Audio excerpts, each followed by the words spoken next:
Hey everybody, this is Brent Ingersoll, and you are listening to the Speaking Of podcast. Thanks so much for tuning in. We really appreciate you joining us today. I think you're going to enjoy it. We're continuing our conversations about marriage in our couples therapy series with my wife Melanie and myself.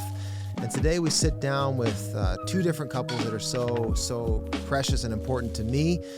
We sit down with Andy and Carrie Broad and Dan and Linda Lamus, and we talk all about bringing just real health and integrity and strength to our relationships. And I think you're going to enjoy it. We talk all about values. Here it is, our conversation. Check it out.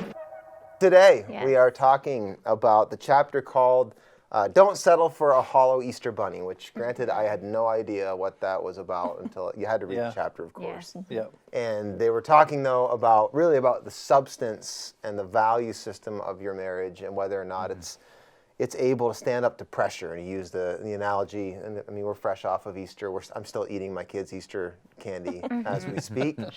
Yes, sorry, they're not. They're in bed. I hope they're not watching. Wait, guys. Go watching this show right now. Alex is like, wait a minute. Wait a minute, Dad. He's checking his stash. You were supposed to be in bed, young man. Yeah. Why are you up? Isn't that the ultimate parent judo thing, when your kid catches you on something and then you flip it back around on them? Yeah. Like, why are you awake? The better question is not why I'm eating your candy. So he talked about the difference between a solid and a hollow Easter bunny, and it's possible that just at a glance you wouldn't be able to tell whether one was solid or one was not, and it's not until you squeeze it that you know what it's made of, which was kind of a cool analogy. And they used that to speak to marriage and revealing the pressure revealing what it's actually made of. And they told a story that didn't really have anything to do with marriage, but I thought was funny, and it definitely showed the analogy of, when it rains, it pours. The story of Dan Ryland killing every pet in that That was person's crazy. house, except for the old St. Bernard. If you haven't read it, it's kind of funny. But I was thinking, have you guys ever had an experience where it's just like water falling through your hands and just stuff keeps going south on you, quite like that?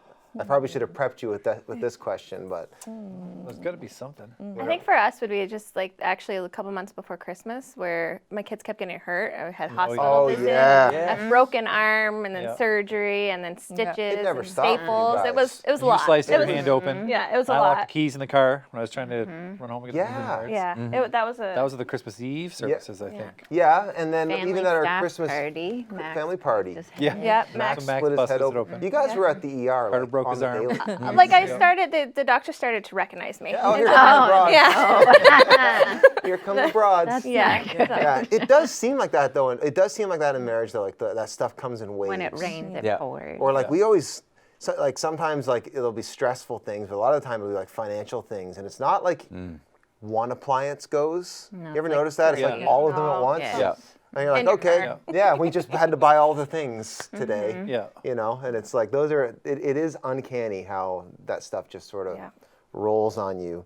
But the big idea was this, basically that adversity and pressure and pain is actually inevitable, and that when you're tested, it's going to reveal what you're really made of. And I think one of the things that in our day, you do see a lot of maybe, those of us who have been in the church especially, we've been married for a while, we've seen a lot of marriages fail. And you really can't tell, at a glance whether somebody's marriage is built to last or not until you see, until they go through life. And I've seen a lot of marriages end where I was like, I can't believe that happened like that, because they seemed so happy, right? They seemed so happy. They seemed like, and then some things happen in their lives, and looks can be deceiving. I think one of the questions I want to just start out with, though, and I ask you guys, is why is it that we're tempted? Like, what is it that makes us in marriage almost convince ourselves that, like, to pretend that we don't have problems, or we want to avoid them instead of identifying them and working on them? Like, what is it that causes us to feel the need to project the image of health instead of actually building real health? You mean to each other? Yes, and beyond. Like just that, like I'd rather look the part than actually be. Because we've seen the opposite too. We've seen people that actually look like they don't like each other all that much, but they last for the ages. Yes. You know. Totally. So, and what is that thing that in us that makes us want to project the? As long as I look like the Easter Bunny, we're going to be all. That's really my main thing. Yeah. Dealing with conflict's not easy, so a lot of people don't. It's hard. It's hard to deal with conflict. Yeah, the superficial. That's a great point. Like the superficial stuff is actually easier to sort of just put out there. Real health takes a lot of work. Yeah. It's hard. Like foundation work's hard. Yeah, there's always something that I think it's like the whirlwind of life. Like there's so many things that you have to deal with on a daily basis that need your attention now, and so it sometimes forces you those big things to kind of push off to the side because it's not. You don't feel like it's at crisis mode yet, and I need to figure out this situation right now. I need to deal with the kids right now. We needed to figure out life right now, and so we start to push off those bigger things because it's not the thing that's like right in front of your face necessarily. Or it's such a big like ongoing project that you can't solve it in a day or in a moment. Yeah, that's a better way of saying it. And so like like we tend to focus on the quick fixes or the things or like the tyranny of the urgent. Yeah, right? Like what's right in front of us right now. Yep. And then this is such a big thing that's like, oh, I need to tackle that project maybe someday or work on my marriage someday, and then you just kind of never get around to it. Yeah, right? that is a great point. Like it is overwhelming, right? Like it's easier to just knock off a small task. You know, a lot of us in our jobs, we face that. Like I face that at work sometimes. Like when I got to prep a whole new sermon, I'd rather just do a bunch of email because I can just knock that out, right? You feel good about it. Yeah, I did something, but I really don't have the energy to do that. Right. Yeah. So Yeah. that's huge. Yeah. Oh, Go ahead, Dan. well, I was going to throw in. I think a lot of people deal with shame. They don't want to be found out that what's behind the mask is actually not good enough. Right. And people don't know if they could handle that. Because, you know, so people wear around their game face a lot of times. You know, if I can project the image that my marriage is doing fine, then nobody's going to poke around. Right. And even though I already feel insecure about some things, if nobody else is poking away at that, I don't have to admit that I'm actually kind of ashamed of myself anyway. We're just not comfortable.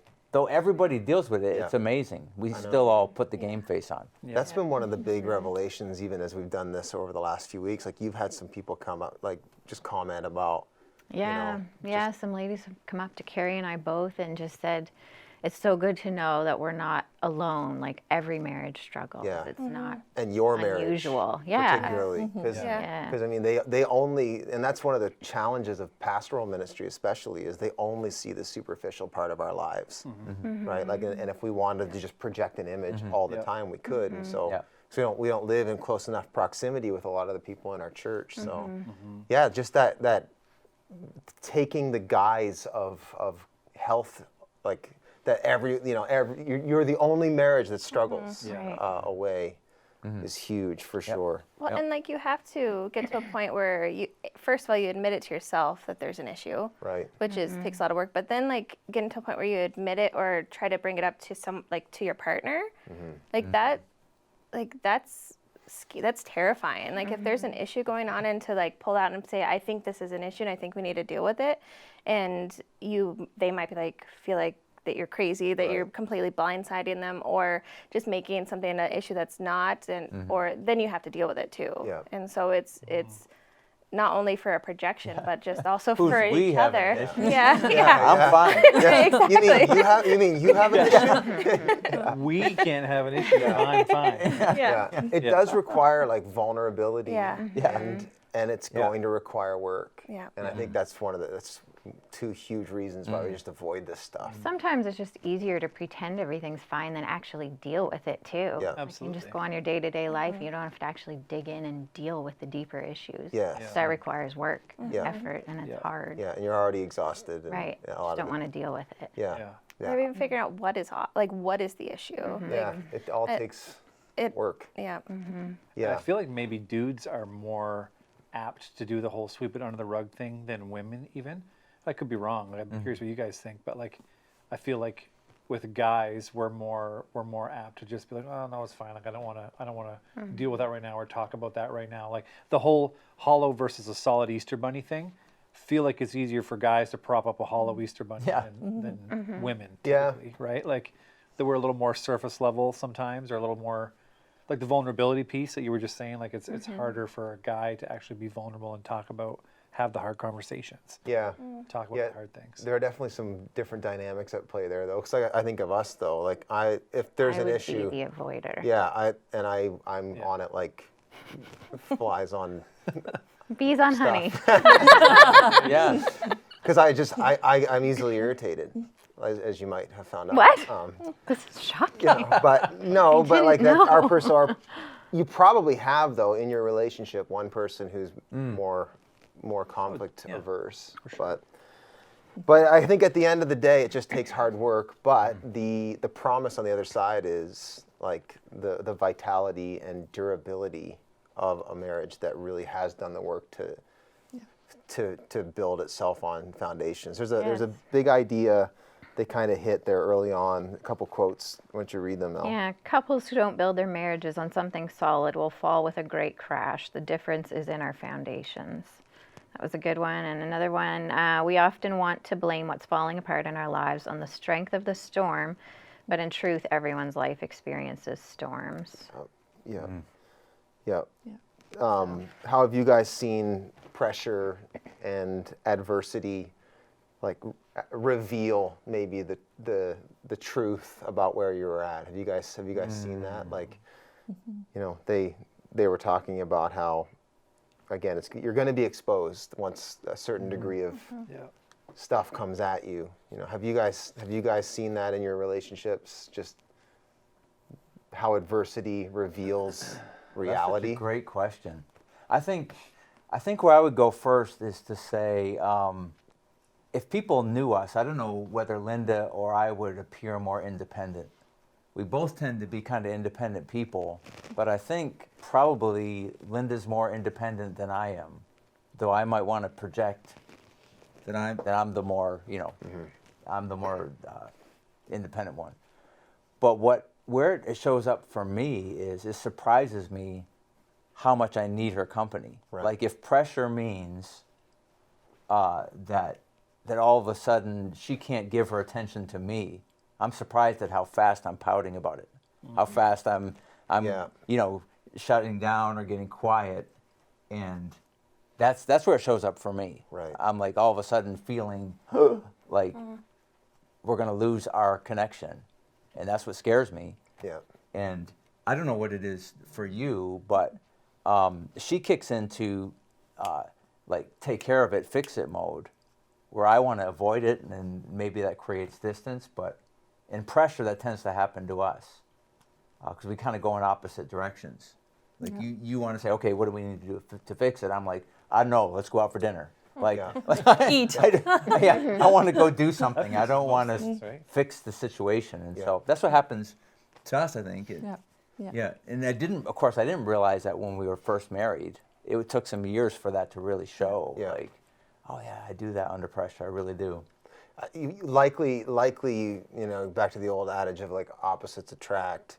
Because I'm hearing you guys, and we would be the opposite. I'd be more like Linda, and she would be more like you. Yeah. And I think there's a God-given, God-designed mechanism though that actually is forcing us to have to deal with conflict, for the better kind of thing. Like to actually, it's going to give, those contractions are actually going to give birth to a stronger marriage if we don't retreat into ourselves. Oh yeah. Don't let them repel. Yeah, because that's what the storm wants to do, or like that's how we want to react to those storms. Is we want to retreat into ourselves and use our own kind of coping mechanisms. And as a married couple, though, we actually need to leverage one another's strengths and hold each other up in maybe our weaknesses. And I've found like some of the challenges we've faced. Like I look back over the years and think I wouldn't have handled that as well on my own. Like even the season we're in right now, like you've been such a complement to my ability to cope, right? And I probably would say vice versa. Like the ways that I'm equipped to cope and deal with things, I actually help you, and the way that you deal with things actually helps me. If we don't retreat into ourselves and like put up kind of barriers that you know, save yourself, you know, that kind of thing. And I think that's the gift in conflict, and that's a gift when you go through trials and storms, is it actually can, it's discipline, right? Like what's it saying, is it Hebrews, like nobody likes discipline at the time, but after it's done its course, basically it reaps a reward. You know, the diagram that you often use in premarital counseling of the triangle, you know, God is at the top angle of the triangle, then the husband and wife are at the bottom angles. It's funny to mention Kevin, because I remember listening to Kevin do a talk on marriage years and years ago. And he was talking about when he and Marcia were first married. He felt his job was to help Marcia get up her side of the triangle toward God. Come on up here with us. Like the closer you get to God, the closer you be to each other. He's like trying to help Marcia go, okay, you got to come up the triangle. And it took him years to realize, no, that's not my job. I'm supposed to go up my side of the triangle. She does hers. But I remember telling a friend of mine the summer before Linda and I were married, I remember telling him, because you know, God has always been really at the center right from the start of our marriage a million years ago. You know, when we were dating and when we were engaged, we were like, nah, you know, God's got to be the center of that. And I remember explaining that to a guy I was working with. And this guy was a follower of Jesus. But I was telling him how I would never want to get married unless God was at the center of it. Because I know that a marriage would not succeed without that. I wouldn't dare get married without that. And he looked straight at me and he said, I would never get married with that attitude. Wow. Like he could not understand how I could have the confidence to get married if I didn't think our marriage would survive without God. Like he completely misread what I meant. Right. But I think that's a misconception with people. I think to have a good marriage, you have to be strong enough to have a good marriage. Yeah. When really it's the dependence on God under pressure. Like I think that's given us a lot of room to not feel like we have to be perfect under pressure, because we always have that. I just want to throw that in there. Like it really is the presence, that third presence in your marriage. That you know it's always there. Like it's always there for you to fall back on. You know, so it allows you not to repel each other. That's kind of where I was going. It gives you that confidence to stay in, because even if I'm imperfect, we're still okay. It's not on me all the time anyway. But and we'll loop back around more on this in a few minutes. But when you do take that centering presence out, and again we'll get to that, but and you get just back with these two people trying to make it work, you can, you know, it's interesting you bring up the, you know, my job's to help her get up the triangle. You can like very quickly look at how they deal with it as the problem, or how they deal with life as the problem. And I mean, we've both joked to each other that, you know, like, I'm here to keep you grounded, or I'm here to, you know, like, and it's like there's a half sort of messed up truth in there that I think we do let ourselves believe that, you know, if I'm not there for Andy in this way, then he's going to go off into the weeds, you know. And it's like we're not God for each other. You know, like that shaping role is his alone, and our job is to, like, again, humble ourselves and yield to him and yield to each other in such a way that allows that strength. Jesus talked in Matthew 7, they quoted the Matthew 7 passage about, you know, the wise and foolish builders, which is interesting, the timing, because our church is even going through that same conversation about building on the rock and values, and the rain comes down and the streams rise, and basically the workmanship's going to be revealed after that. And then they talk about just like the foundations, putting it together. And, you know, when I was thinking about this, though, we don't come into our relationship like in a vacuum, and we don't come in without baggage or without like pre-existing foundations, generational foundations. And like how is your guys' upbringing, you know, and you bring the foundations you grew up in and try to put those together. How did that, were there some friction? Was the tectonic plates kind of working together easily, or how did that work for you guys? Yeah, I mean, so with Andy and I, we come from very drastically different backgrounds, and so for us, it was bringing like completely two different worlds together, and just there's just the baggage that comes along with that, and I feel like I obviously brought probably more baggage than Andy did, but there was a big piece that I needed to learn to get over is that like I just for a long time felt like he was marrying down, and that like I wasn't measuring up to what like who he needed or who he could be, and I just felt like he was more mature than me and reacted better than I could, and just understood life better than I did, and I was like out for a fight and to protect myself a little bit more than I should have been, and then but Andy just having the patience and the grace in that to help us to work through that, and just for me to get to a point where I could trust that. Like that was what a lot of it was. It's just learning trust. Like you think, oh, when you're married, the trust is there completely, and like life will be perfect. Yeah. And that's not. It's learned. That's not true. You're right. But that was a long, hard process for me. And like if I'm completely honest, if the right storm comes, it's hard for me not to revert back to that. Yeah, we all do, eh? Like, you're totally right. Yeah. What about you guys? As far as your upbringing, was there a lot of early alignment, or were there differences in what you're coming to the table with that you had to work out early?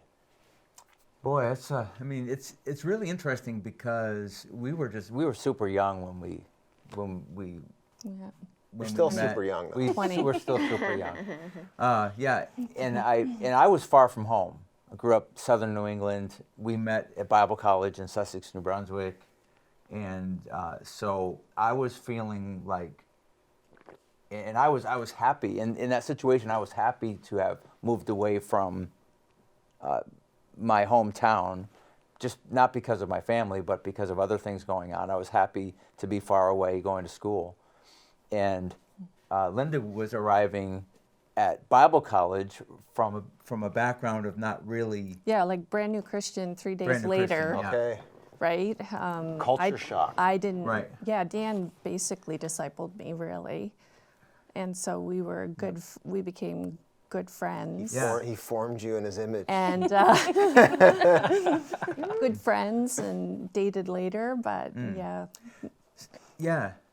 So I think in some ways we really went into marriage thinking we want to build something brand new. Like both of us were kind of in that mindset of, well, we don't know what marriage is going to be, but we want it to be awesome. But I came from a big family. Linda's family was she had one sibling. She has one sibling, and I had 3 sisters and a brother, which she's really grateful for that I grew up with sisters, right? You always say huge that. difference. Yeah. But I don't know.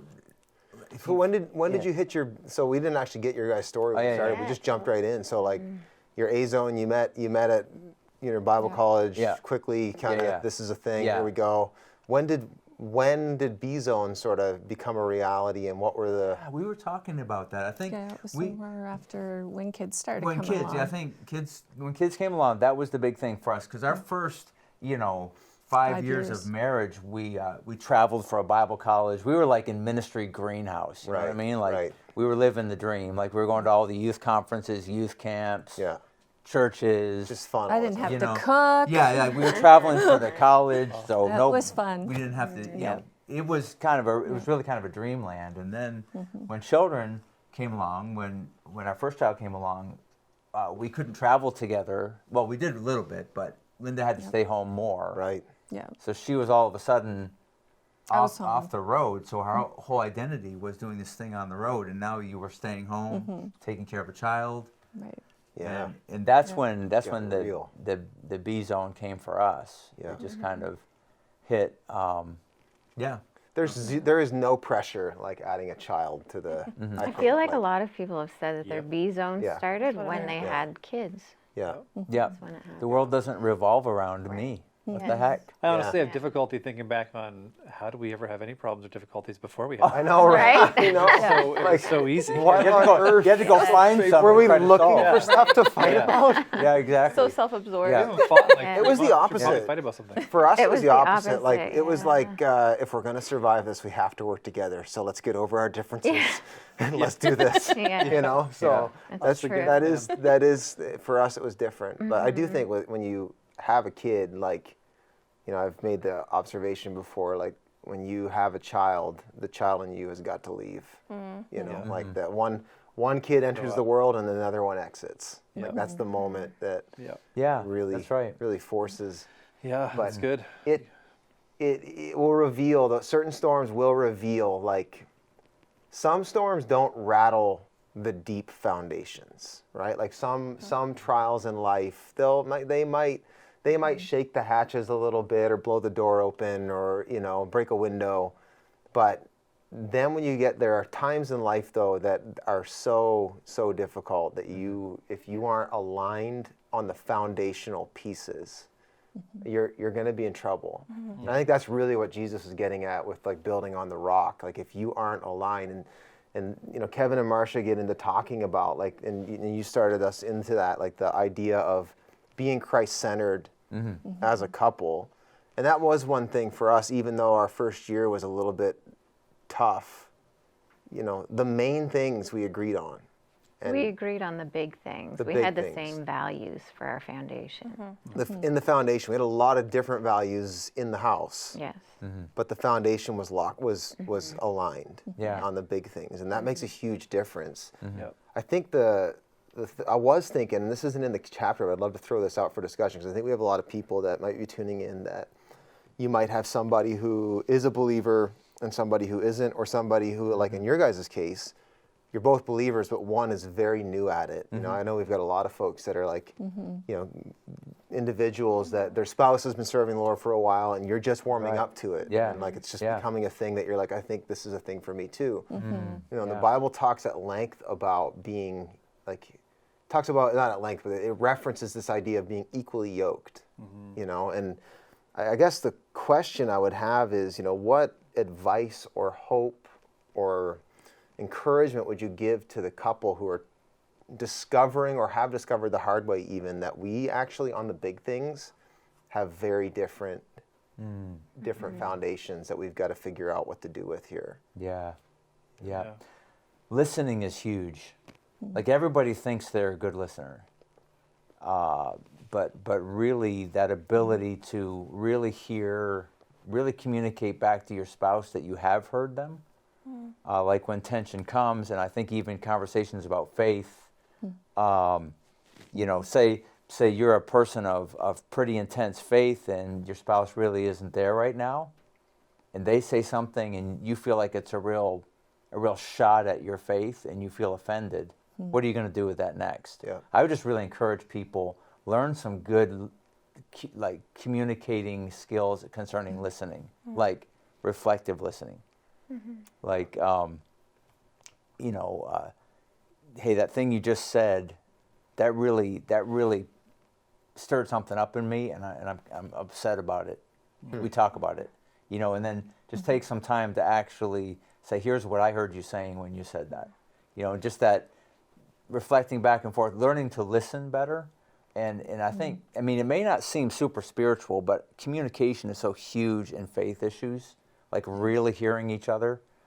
And I think, I know for Linda and I, speaking of family backgrounds that influenced us, in my family, communication was a lot of inferred stuff. It was about the tone of your voice, and my mom was a big stickler on your facial expressions. Like she'd get angry with me because of the way I twisted my face. I'm like, I didn't have any idea. But it was a very intuitive household.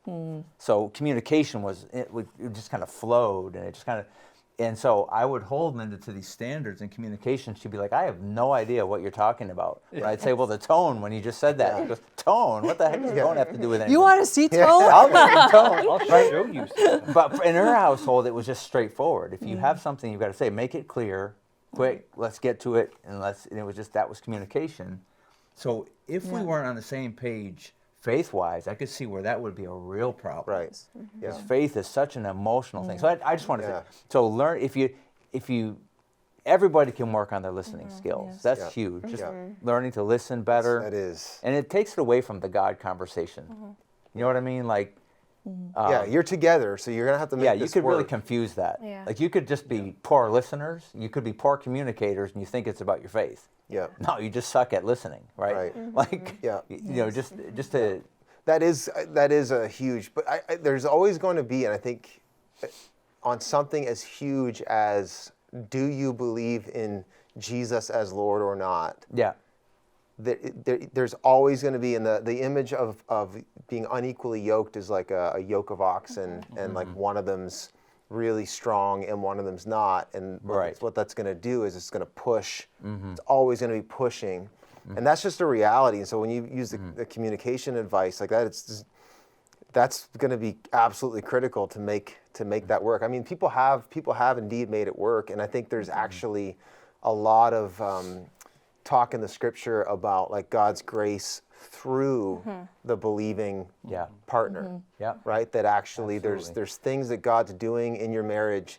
Even, you know, it's definitely better that you are both aligned in this, but God has grace and access to a marriage because you are one flesh. You know, and there might come a day in eternity where, you know, like there was an unbelieving spouse that in the end, you know, the Lord swooped in because you had a praying wife, or you had, you know, and you're gonna be thankful that irritant to you was actually something, the grace of God in your life that you married into. Yeah, I absolutely love that. I also think it's important, though, that for that spouse, like if there's a spouse that is a believer, maybe one's not, that two things, like one, it's not their job, just like the same idea of like trying to, that like it's not your job to save them. Right. And like you're putting yourself in the place of who God is if you do that. And that, and so, which is I think hard to shoulder, but to like can remind yourself that it's not your job. Yep. But in that faith isn't a weapon. Like it shouldn't be a bargaining chip. Like I think often people get caught up in, well, if I just get them to church, and so then it becomes this fight, and so then the husband or the wife like will come to church because their spouse wants them to. Yeah. But it's done in such a backwards, broken way that it actually could cause more damage in the long run. Yeah. And it doesn't mean, yes, if you can get your spouse to come to church, get them to come to church. I'm not saying that, but like don't use it as a weapon or a bargaining chip, I don't think, because then I think that can actually cause more damage in the end. Yeah, to go back to the triangle analogy, I think marriages work better when we're both individually pursuing God. It brings us closer together. But like for the one who doesn't see the pursuit of God as something to do, and the one that does, your job is not to try to get them to climb the triangle. Your job is to continue to pursue and realize that the grace of God through you, you know, that's God's access point to your unbelieving spouse, is your own relationship. It's not, you don't have to be Billy Graham, and every night doesn't need to be an altar call. And like God doesn't expect to, you know, to get him that way or get her that way. You know, I think that's huge. I do think, though, it is worth saying, like, if there's anybody watching that's dating, you know, yeah, please speak to that. Yeah, I've done, and you all, I know Dan and myself and Andy, we've done lots of weddings in the past, and I try to, I'm aware of a lot of weddings that I did that ended in divorce, and you know, to the best of my ability, trying to make sure that these marriages are going to be set on a foundation. I could tell that there was incongruence in, you know, faith values, and that this is going to be tough. But at the same time, you don't want to like deny somebody the opportunity to be married. You're in love, you know. But the older I get and the more I've seen, you know, a person of faith and a person not, like, my encouragement would be to reconsider before you get into that. Honestly, like to wait or date somebody who is aligned with that foundational piece of Christ at the center. Because I think just marriage is ultimately designed. Marriage is a Christian idea, I think, at the end of the day, and it's designed to function with Christ at the center. Yeah, absolutely. They have a quote there about Jesus being at the center, and why that's so important. I love it, about if Jesus is not at the center. Can you read that one? I don't see where you... There's if Jesus is not at the Jesus center. is not at the center, then someone else will be. Yeah. I like That means the husband or wife or kids will be vying for center stage. Marcia and I acknowledge Jesus is and should be the center, and we build everything around him. Build on his wisdom, his solid rock. Yeah, I think that's huge. They go on and they get practical. Let's jump into the practical stuff here. They said we decided we would build on the stability of Christ and his teaching. And that doesn't mean we did it perfectly, but we did do it intentionally. Yeah, and we made these values sacred in our marriage. By sacred, we mean they are set apart from everything else in our marriage and family. And they are revered, cherished, the top priority. They serve as our family code. And they outlined a few values that I thought were probably worth talking about. The first one is just this idea of spending daily time with God. And I think they mean that as individuals. Like I don't think they do together. No. They do it each on their own. Yeah, and I think it's that individual pursuit, kind of up the triangle, Yeah. I'll see you at the top. Yeah. Right, yeah. That kind of thing. But I love when I know you've been in the Word. I think it's made a massive difference in our marriage that I've been doing the reading through the Bible in a year, starting in January. You're like, yes. No, it has. But it's not just helping me, it's helping us together. Sure. Because I think I'm a different person when I'm in the Word every day. You are, and me It too. helps me, and that therefore helps our relationship as a whole. We stop. I think if we can go to God first as individuals, then we don't go to our spouse to be God, or to do something that God is meant to do for us. Yeah. And because then you're putting an unbearable, unfair weight on your spouse to accomplish things for you that they can't. Yeah. And that's been huge for us. And like our marriage is better when we're both in a good space as individuals with the Lord, for sure. And I love they put James 4 in there about what causes fights and quarrels among you, and then like ultimately it's the fighting and the dysfunction in your marriage. Like 99% of it can be gobbled up with just your own humility before the Lord will dispel so many issues. Kind of sucks, doesn't it? When it comes, when you actually think about that, it's great. It's so It is. I want to blame it on somebody else, not on myself. Well, and that's the other gift. Another gift though of being married is that God. Maybe you're not here to drive me crazy. Maybe you're here to drive me to Him. Right. Like the things that are they're chafing me, but maybe there's really a deeper thing. Yeah. That God's wanting to use this tension or that situation or you always or you never. Right. And the Lord is actually saying, that's an invitation to the one who is always, and to work on and address what that's exposing and revealing in me. Yeah. Right. Yeah. That's such a hard perspective to have in the moment. This whole conversation we're having right now is hard but good. It's just this is hard stuff, but good marriages just don't come together easy, and frankly, good character doesn't come together easy. I think looking at conflict, when you get back to that, and the whole building on conflict, as opposed to okay, we handled that, you know, right? Because that builds a better foundation when you see the conflict as a way to build on your marriage. Yeah. And we decided early, we were going to be honest with each other. We're not going to hide things. We're not going to, keep secrets from each other. And so we've always done that, so that when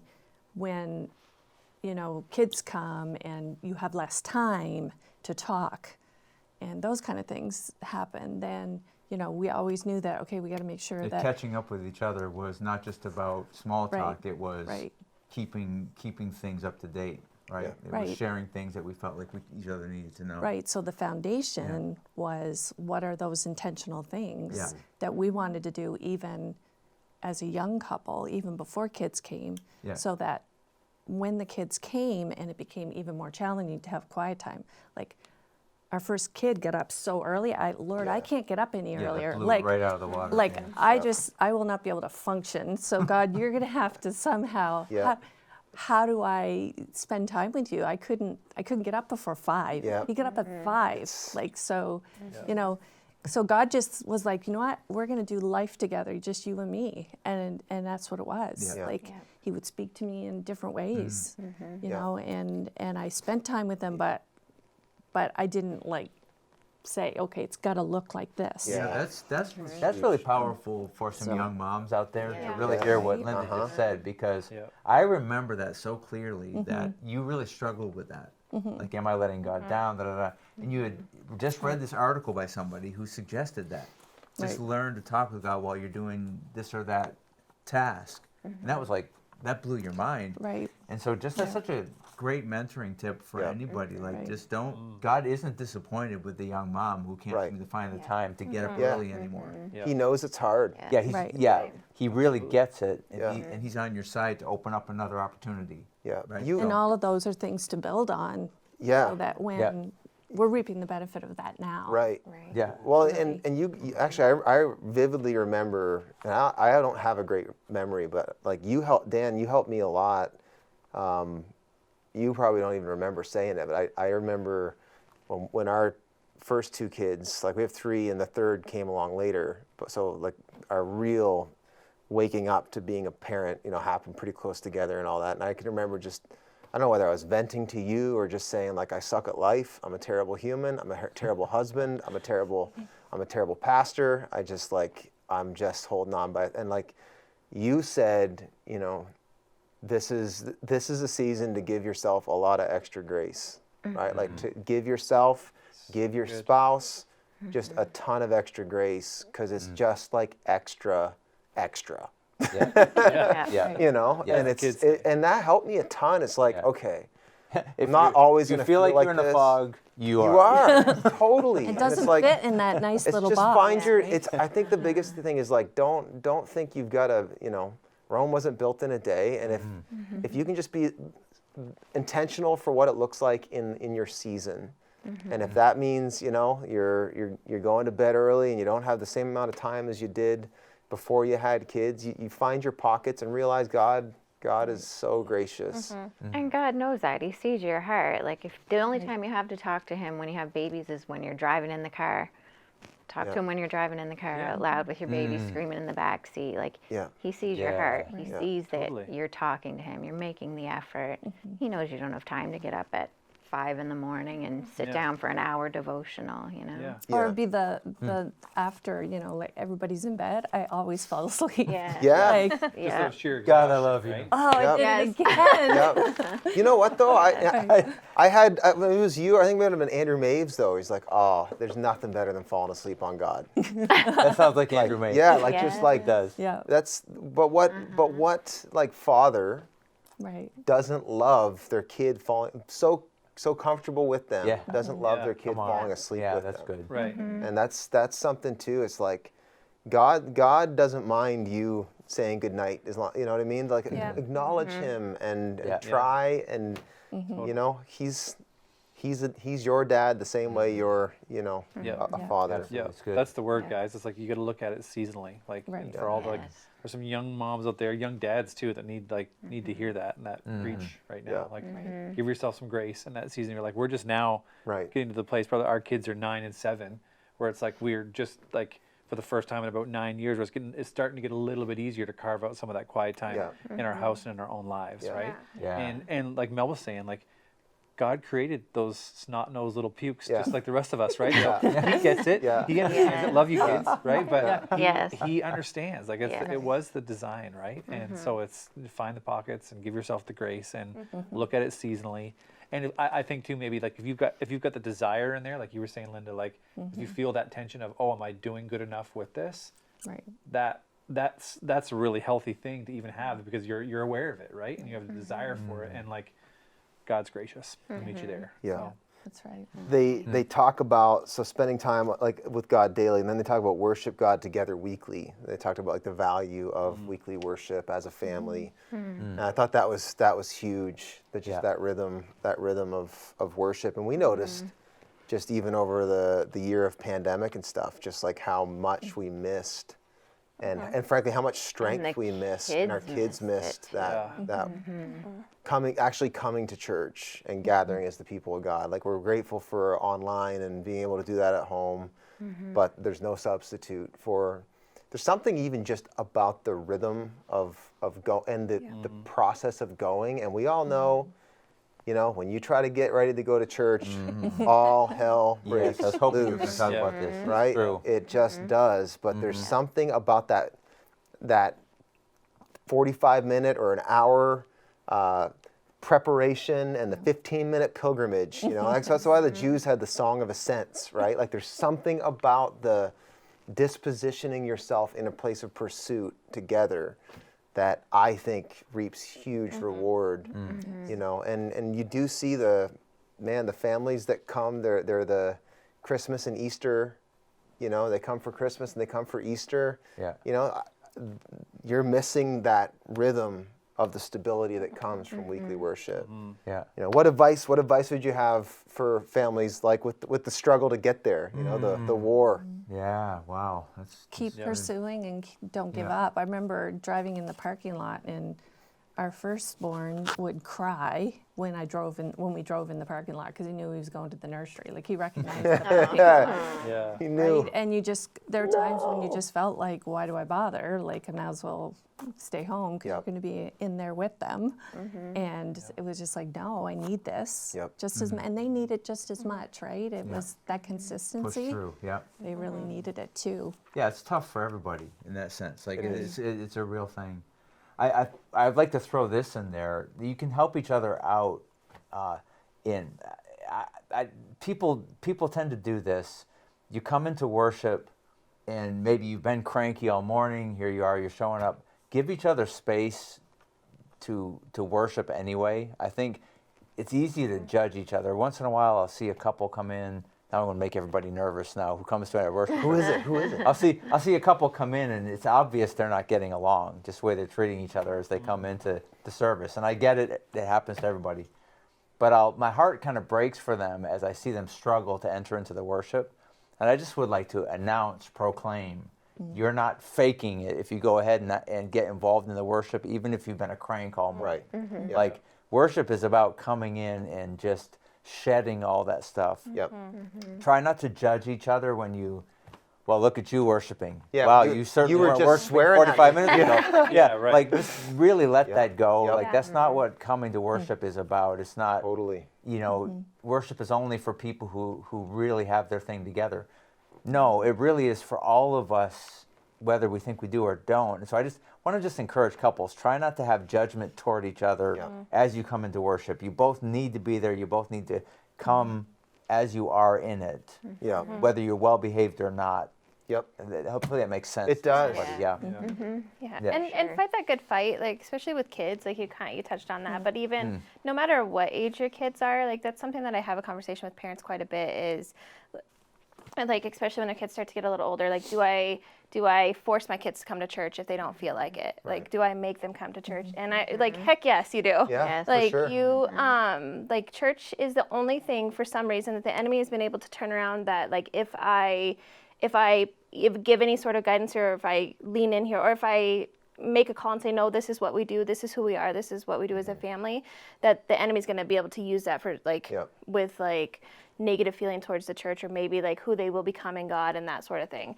But, like, with church is the only thing that we do that with. We don't say, oh, you don't feel like going to school? Right. You don't need to go to school. Or, like, oh, like, your middle schooler doesn't want to come to church. Well, yeah, because they could hang out and play Fortnite while you're at church. Like, no, Fight. like, I think it's fight that good fight, because it's, like, that's a battle that, like, I think we're called to as parents, is to. Well, and that kid that was crying in the parking lot, not wanting to go to nursery, is a pastor now. Yeah. Right? Well, that's what I was just going to say. How many of us in this circle right now were forced to go to church as 100%. kids? Oh, when we every week. And my church sucked. Twice a Sunday. I'm just saying, like, Right. my church, I love it. We didn't have all the things we have at church That was now, before youth groups PVRs. and- Like, you missed TV while you were at church, it was over. My mom said, God will take you any way you come, no matter what you wear. Yeah. Yeah. So I would get dressed in the morning as a teenager, and she'd be like, "You're going, no matter, even in that."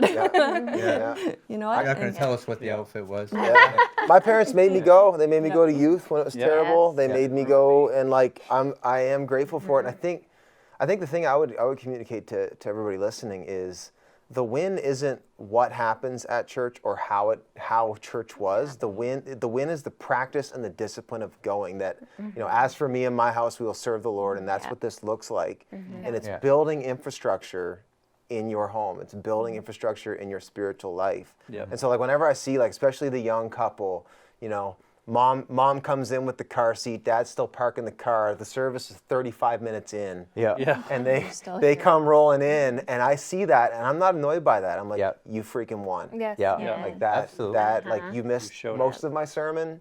You missed most of the music, but you got here. there. Yeah. Take that, Satan. Yeah. Like that's like, and I just fight the good fight on that, and fight the enemy, and fight your kids, and fight your feelings, and fight the forces of your life, and it will reap a reward for your family. So I think that's huge. That's setting that in them too, in your kids. So even if they say they don't want to go, they're teenagers, they don't want to do it, when they get older and they have children, they're going to remember, okay, my parents brought me every week. They're going to have that foundation, and then they're going to start taking their kids, because that's how they grew up. That was put in them when they were a child. They value what was valued. Yeah, eventually they'll look back on that and see it as a win and a value add to their life, and not as an obligation, right? And I think it's really important to note too, like especially right now, or like coming on the tail end of COVID, and like online church is an option now too, right? So now it's a thing to say, well, I still go to church, but I'll just turn on the TV kind of thing, and the kids can do their thing. We'll have that, and that's a great option. And COVID has showed us that's a great option. But I still feel like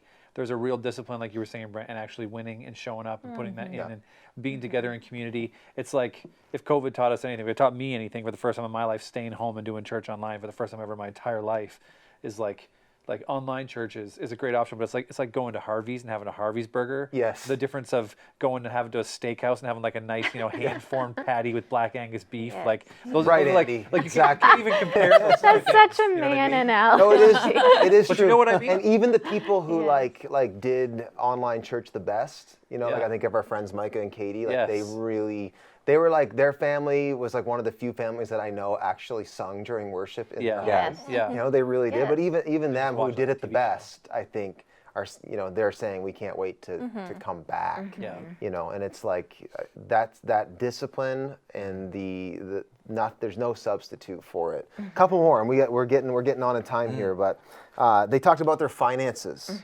and so question on the finances are the number one thing like that. I know we did a survey a couple years ago, and we did a marriage series, and the number one issue was money. What would you say to the couple who's being torn apart because of financial struggles? Wow. Again, don't ignore it. Like when you start to, it's easy with finances, just like other things, to like pretend that it's not there and keep going on with life, but it catches up with you. And like don't ignore it. Yeah. Put your money together too. Like I know I've heard you say that before, Brent, many times. And it's just I can't imagine trying to do it and keeping those things separate. And I know some people say it works better that way, but it's just you gotta be together in all things if it's gonna work. And so trying to keep those two things separate, it makes it easier to try and like hide something or shelter something. Don't talk about it. Don't let it full transparency. become secret. Unity, I think, though, is the ultimate, like that it's ours. That's the first starting point. Like the first question I would ask anybody is, do you have one bank account? Right. Yes. Or like functionally anyway. I have told couples, I will not marry you until you tell me you're merging your finances, because you can't. The two are becoming one, and if the money is the one thing that we ultimately. It's treasure, right? And if you can't say this is now our treasure, a house divided will not stand, and you are setting yourself up for a disadvantaged relationship if you aren't seeing it as our money, And I think that's a huge piece. Yeah, and don't be afraid to ask for help if you need help either, right? Like I think a lot of young people, get married and they get into it and realize pretty quickly, oh, I don't know anything about managing money, right? And then so you get your first credit cards and you start like doing that, and like if you need some help, like ask somebody you know and love. Everybody's got somebody in their life that is good with money, right? That you know, and ask them for help and like put together a budget. Like a guy like Dave Ramsey even has like the free software and classes you can take that like teach you how to like start budgeting. And like for us, it's been one of the things that we realize is like when we manage that well, it alleviates, like there's an underlying stress that's there when it's not properly managed and addressed, right? And when it is properly managed and addressed, it changes the entire game. And sometimes it's just being willing to sit down together, put the work in to say, okay, how are we handling this? And being willing to ask for help. When we need it. I want to say something that's going to sound very religious, and so I want to preface it by saying I'm not good with money. I need to say that. Yeah. That's the part that's not religious. And yet, the way it works is that I do handle our money. We talk about it. We keep it. We keep it before each other. But I wanted to say this: that God wants to be invited into your finances. Like He wants to partner with you in it. And I know it probably doesn't seem very spiritual, but your finances, God wants to partner with you in that. And I can say hands down that our hope, what we have clung to our whole marriage, because we both love to adventure and I love to spend money and we love to just go for life.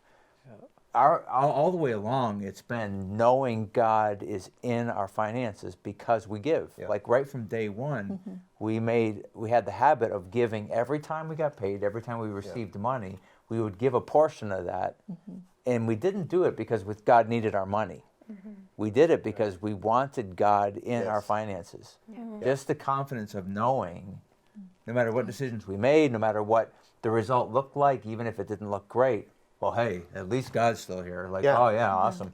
Like, and we knew He was going to hold up His end, and He always has. Like, He's always come through for us, and that really has been our saving grace over all of these decades. Is that right there? God. It isn't about giving to God as if He needs your money. It's He wants to be invited into helping you. If you need help with your finances, invite God in first, and you do that by involving Him. That's right. You know.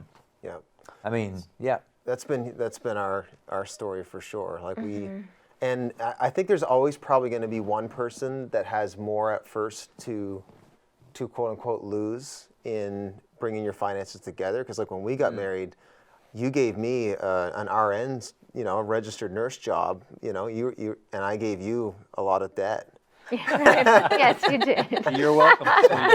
Right, but we merged that, and immediately we tithe. We've always tithed, and then been generous on top of that. When we had no money and when we had money, that's it good. didn't matter what our financial state was. We always gave, even when we had nothing. Really. and that's never been there's never been room for a wedge financially to be between us. We definitely see money different than like most couples, right? You're the brake, I'm the gas. I'm frugal, No, you're cheap. I'm frugal. Frugal. You're cheap and I'm strategic. You're the spender and I'm the hoarder. It's called faith. Anyway. Okay.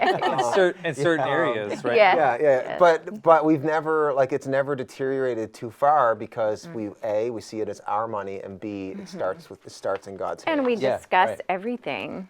Whether we agree or not, we always have to come to a compromise because it's our money. It's not yours, it's not mine, it's ours.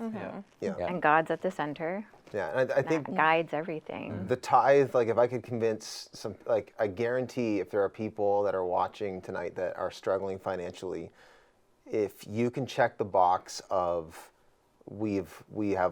it's our money, we've brought it together, and we've put God first in it. If you can check those two boxes, 99% of your problems from a financial standpoint will go away. And then the other ones that still remain are more just habitual and just wisdom that you can get from the Dave Ramseys or the financial planners, or talk to somebody who's good with money. But the foundational pieces it's ours, and then ultimately it's His. And if you've set those foundations, you can't lose. You really can't. And it's huge. Well, guys, we've taken this quite a way here. They a couple more quotes, and then we'll wrap it up. They talked about just not just their faith non-negotiables, but they had family non-negotiables as well. Some things they do as a family. And I thought it'd be fun to kind of end on, they gave their values. They talked about togetherness. They value that, and they try to work for that. So they do date night and family night on the regular. Do you guys practice those things like pretty regularly? Date night, family night, is that a thing? We did. Yep. Yeah. Yeah. I think for us it's always been Fridays because we've been off on Fridays typically, and so that's it's not every single week, but a lot of times it's Friday like date day for us, and like do it that way, and the kids are in school on Friday mornings kind of thing, and then we can kind of do our own thing or go on our breakfast date or something. Yeah. But Go ahead. All of our kids are adults, which is, I don't even know how we got here, right? But, oh my soul. Yeah. But what's so fun is we still date our kids. You still date your kids? Yeah, like our kids still invite us out individually or even together. Family Well, stuff. see, when they were kids, every week they each got a date with, because I was away a lot. Yeah. Like every week I took them out for, McDonald's and dollar store and pet store or whatever. And if Sarah's watching right now, she knows the routine completely down. But even still, like on a weekly basis, the two that live locally, we're together with them every week individually, and so they still do that, thinking, well, don't families do this? Like, so it just became a habit, and so it was together family time, but it was also taking time with each child, right, to go do something, even if it was just a short. And thing. us having date nights. Oh yeah, definitely, yeah. I would probably tell people too on the date night piece is determine for you what you guys like. Like, 'cause I see some people doing these like lavish every week, just a big date. Oh, we do that from time to time, but we kind of prefer Netflix and chill. Because we're so busy during the week. You're so busy during the week that we just want to have a night where we don't have to go anywhere, We'd don't have to do anything. order we in. just are lazy Yeah. together. Exactly. Yeah. But we've found what we like and what feels like a deposit. Yeah, it's going to be different for everybody. Yeah, and just have lots of sex. I think that's the biggest thing I would somebody say. preach. Especially the homes with a sexy box. Everybody's gonna get a sexy box. So. You No, I get a think legitimately, and then this is probably another discussion we could have. We don't want to open up a whole Pandora's or sexy box here, but the value of togetherness, that like sex is a mechanism that actually is creative. It actually creates togetherness. It's not just something you do because you feel the feelings. It actually creates. It's literally generate them. honey, let's build some togetherness, right? So anyway, It's a good word. moving on. Yes. They talk. What other ones? There are other ones. I'll just read them off. They talked about the value of speaking the truth and love, no pretense, which they talk about more next week. Gumption. like Just that the idea of like having goals together. Yep. And I do. When I first read that, I was like, nah. But now, I do see the value, and like all of us as couples do have like ministries, and the value of partnering together when something bigger than yourself is significant. So it's cool they put that. And then they talked about just the value of blessing others. What other pro tips before, as we're wrapping her up, of like, hey, this has been really helpful for us? Do you guys have any like? Or what are your non-negotiables? Sure. Yeah. That's a better way to put it. Another way of saying. Sounds a little more important than pro tip. Pro tips. We talked about that actually because a lot of the ones were very similar to what Kevin's and Marsha's were, and we yes and amen to all those. But having fun was a big one for us in our relationship and in our family. Like it's a huge value for us in our household. And Carrie's been awesome with me for that. So a lot of people like might look at me and go like, oh man, he's like the super fun one. But I'd be oftentimes like, just when I have downtime, I'd be more apt to just relax or chill or not be super creative with that. And then Carrie's very experience based, and so a lot of times she's like, "Oh, let's do this, or let's take this adventure, or let's try this," and it always is awesome. And like it's rubbed off on me, and it's rubbed off on our kids, and so yeah, it's been really cool to have that as a core value for sure. Something that I really appreciated was when life was crazy and the kids were all, we had them all, that Dan was always studying something having to do with being a dad. and there would be parts to that he really enjoyed, and he'd pick out a part of the chapter that he knew that would help me. So I didn't feel like, because I wasn't going to be able to sit there and read a whole book sometimes, but he would say, this is where the boys are right now, and this is what they need from me, but this is how they see you. And I was like, oh, that's awesome, right? Because it would switch, because he was the wrestler and I was the activity coordinator or whatever, right? He was the one who put the pull-ups on his head and acted out Bible stories. Yes, he did. And that. I don't do that anymore. For the record. Can we close with that? Bring that back. Especially Moses. Yeah, wait a second. Moses. But I feel like the Telegraph Journal would post an article with that picture of you and you'd get canceled. Imagine that. White male. That'd be fun for be... me because it's so unusual for me to get canceled on it. But that always meant a lot to me. It was, he was always thinking what would encourage me as a mom. Right. Yeah. And even as the kids got Yeah. older. Yeah. He was always he wasn't always thinking about how you fed yourself, but you also gave me things to think about too. Yeah. We would do that for each other. Yeah, so I think probably even to turn that into a non-negotiable, it's almost philosophical, but I think right from the start we always believed and fought for each of us having space in our home. Like each of us was important. Like it wasn't just important that I knew how to be a good dad. It was that I was helping you be a good mom. We were a team together, but just like making space for each other, that you're both equally as important as the other. Right. Nobody was the one doing all the explaining and all the listening, the other person, but it was just that mutual respect of helping each other get better, I think. Right. Yeah. That's awesome. Yeah. And I think that's when we're at our best, we're doing that. Teamwork. Right? Yeah. And when we're at our worst, it's what did you say to them? So. Do you mind if I throw one more thing on? I know I'm trying to wrap up. Absolutely, no. But I just think for anybody who knows Linda and I, this might be interesting for you to know this. Right from the start, we happen to believe the Bible teaches that I should be the leader because I'm the husband. Like anybody can, speaking of being canceled, there we go. We'll see how it goes. But that's the way we've always lived. And yet, if any of you know Linda,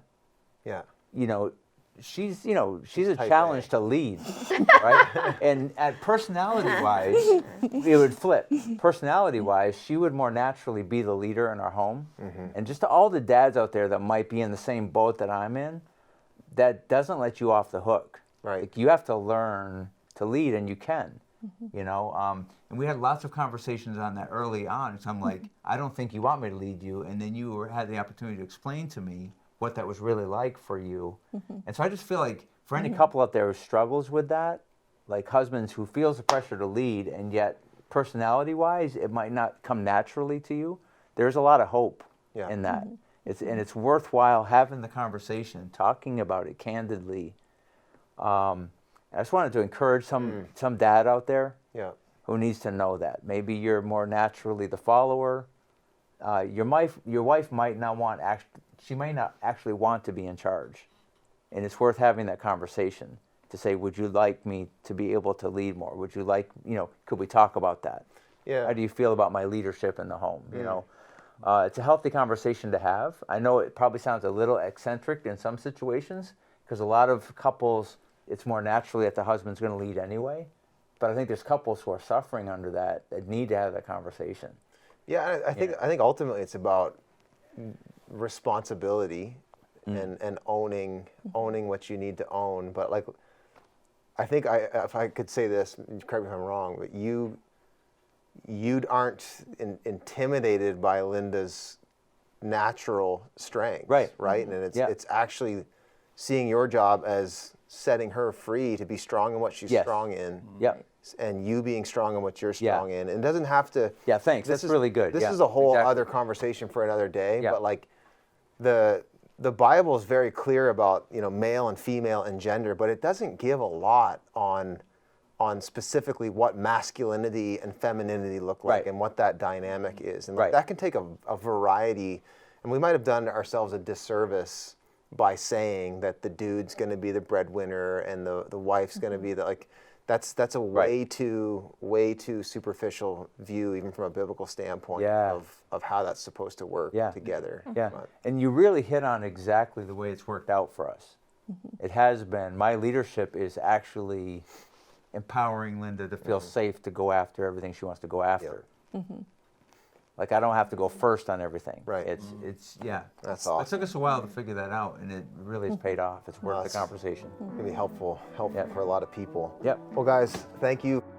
Hey, I hope you enjoyed that as much as we did. That was a ton of fun to talk about hollow Easter bunnies and values and having lives that will stand up to the pressure of life. Life's hard, isn't it? Well, thanks again for tuning in. If you could help us get the word out, let's get this from dozens to hundreds to thousands of listeners. I would appreciate it. Hey, share it. Let somebody know about it.